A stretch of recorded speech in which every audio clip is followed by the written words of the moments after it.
বাইবেলের একটি ভার্স নিজের সামাজিক যোগাযোগ মাধ্যমগুলোতে শেয়ার করেছেন নেইমার, যাতে বলা আছে, যিশু উত্তর দিল, আমি এখন কি করছি তুমি তা বুঝবে না, কিন্তু পরে ঠিকই বুঝতে পারবে। আসন্ন আন্তর্জাতিক প্রীতি ম্যাচের স্কোয়াড থেকে বাদ পড়ার পর নেইমারের এই পোস্ট বার্তা দিচ্ছে তিনি এখনও হারাননি বিশ্বকাপ খেলার স্বপ্ন।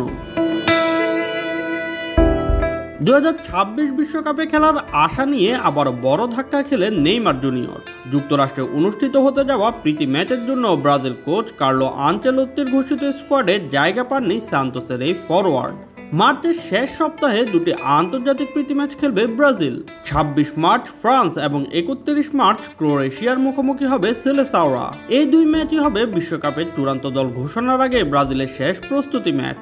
কিন্তু বিশ্বকাপের আগে এই দুই ম্যাচে নেইমারের না থাকায় ইতিমধ্যেই যেন বার্তা দিল তার বিশ্বকাপ খেলার স্বপ্ন ভেঙে যাওয়ার।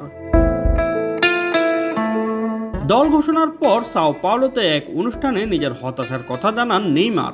তিনি বলেন, তবু আমার লক্ষ্য ঠিক আছে, দিনের পর দিন অনুশীলনের পর অনুশীলন, ম্যাচের পর ম্যাচ আমরা আমাদের লক্ষ্য অর্জন করব, এখনো তো চূড়ান্ত দল ঘোষণা বাকি।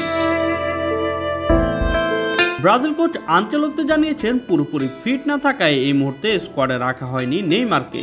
কোচ বলেন, নেইমার এখন শতভাগ ফিট নয়, তাই তাকে তালিকায় রাখা হয়নি। সে নিজের সামর্থ্যের শতভাগ অবস্থায় নেই। যদি শারীরিকভাবে পুরোপুরি ফিট হতে পারে তাহলে সে দলে থাকতে পারে। নেইমারের বিশ্বকাপে খেলার সুযোগ এখনো আছে। তাকে কাজ করে যেতে হবে, খেলতে হবে, নিজের সামর্থ্য দেখাতে হবে এবং ভালো শারীরিক অবস্থায় থাকতে হবে। বিশ্বকাপের দরজা এখনো পুরোপুরি বন্ধ হয়নি নেইমারের জন্য।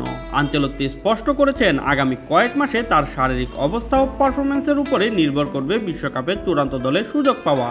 আগামী 18 মে আনচেলোত্তির 2026 বিশ্বকাপে চূড়ান্ত স্কোয়াড ঘোষণার কথা রয়েছে। এদিকে নতুন কয়েকজন খেলোয়াড়কে সুযোগ দিয়েছেন এই ইতালিয়ান কোচ। নতুন ক্লাবে যোগ দেওয়ার পর 12 ম্যাচে 6 গোল করা তরুণ ফরওয়ার্ড এন্ড্রিক প্রথমবারের মতো আনচেলোত্তির অধীনে দলের ডাক পেয়েছেন। এছাড়া স্ট্রাইকার ইগোর থিয়াগো প্রথমবারের মতো জাতীয় দলে সুযোগ পেয়েছেন। দলের আক্রমণ ভাগের নেতৃত্বে থাকবেন রাফিনিয়া ও ভিনিসিয়াস জুনিয়র। এছাড়া দলে আছেন জোয়াও পেদ্রো ও মেথুস কুনিয়া। অন্যদিকে মিডফিল্ডে জায়গা হয়নি লুকাস পেকুয়েতার, তবে অভিজ্ঞ মিডফিল্ডার কাসেমিরো স্কোয়াডে আছেন। Shoaib Shams, BD sports time.